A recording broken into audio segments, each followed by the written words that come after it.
Rudy, this Member of Parliament, would like to speak next. And please, Rudy, you would address the meeting. Thank you, Peter. I'm going to Cyprus in the end of August. And in the end of August, we'll be meeting the new president. And we will hear whatever it is that he has to tell us. Of course, I look forward to that. And I have always believed... Sorry. He's telling me to stand up.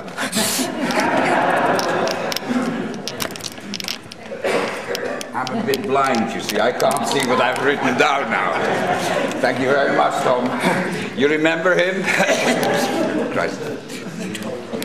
The plus points have been mentioned and they've been stressed, and that is a better relation now between your president and the Prime Minister here, and that's good. And the Memorandum of Understanding has been mentioned several times, and I was listening to your new president here, Peter, and congratulations on becoming the president, and you have outlined the issues. Now, if we want, as the previous speaker was so positive, if we want to be positive, we can be positive.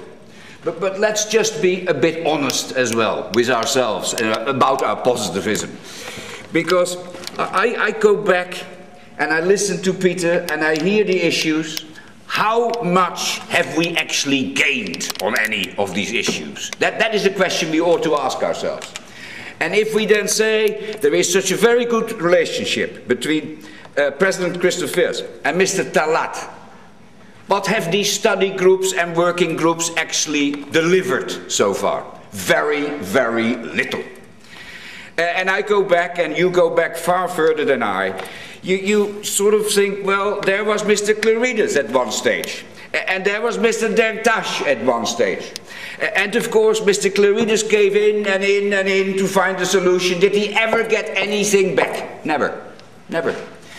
And one of the things, and I come back to that in a moment, is what worries me if a solution is found. That worries me really if a solution is found. Now, we know the issues, but the issue is not between Christofias and Talat. The issue is Turkey. And let's not bury our heads in the sand, it's Turkey. And I don't trust Turkey. Alan and I have been for 11 years, not Turkish Cypriots, no problem with Turkish Cypriots. Alan and I have been for 11 years on the Council of Europe and the Western European Union.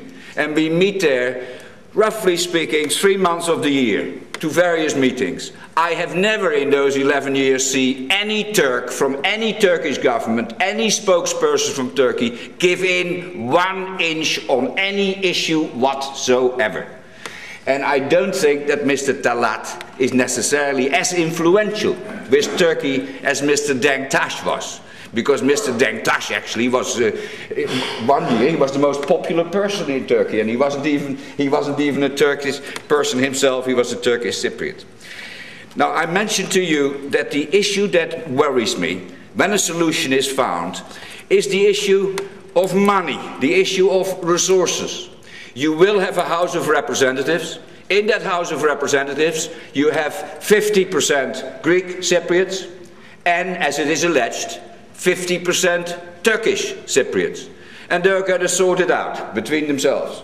Of course, many of these Turkish Cypriots may well be Turks, because you can walk from Turkey into Cyprus and you can become a Turkish Cypriot in next to no time. Who guarantees what? Who guarantees that actually we have a system, when that House of Representatives were to exist properly, that we have Cypriot people fighting for Cypriot issues as Cypriots see it. And I don't trust that. I don't trust that system at all. That was, of course, one of the things that Mr. Clarides gave in to Mr. Denktash so many years ago. I think it was 1975 or 1976. It was very much in the early part of it. And then, of course, we have these discussions. And when we had number 5 of the 5 stages that we went through in the discussions, and 5 was wholly and totally unacceptable, I say, where have all the UN resolutions gone? They were good. Where have they gone? I don't see them. They're not being discussed any longer. And I think that is a major error in the negotiations that are taking place. let me finish by saying I can see only one solution, and that is a solution by which all the parties in Cyprus, not in the UK, because of course our relations weren't all that good until about a year ago, not in the UK, not in the United States, not in the UN, not in Turkey, certainly not in Turkey, that's the last thing we need, that the solutions must be found by Cypriots themselves. No outside interference. And if they are happy with a solution, although water has to be put in the wine from all sides, I know that, if they can find a solution, if they can live with it, if they can see a future in that, then I give that a chance. But at the moment, Turkey is very much in the equation, and I'm therefore not as optimistic as previous speakers may have been. Thank you.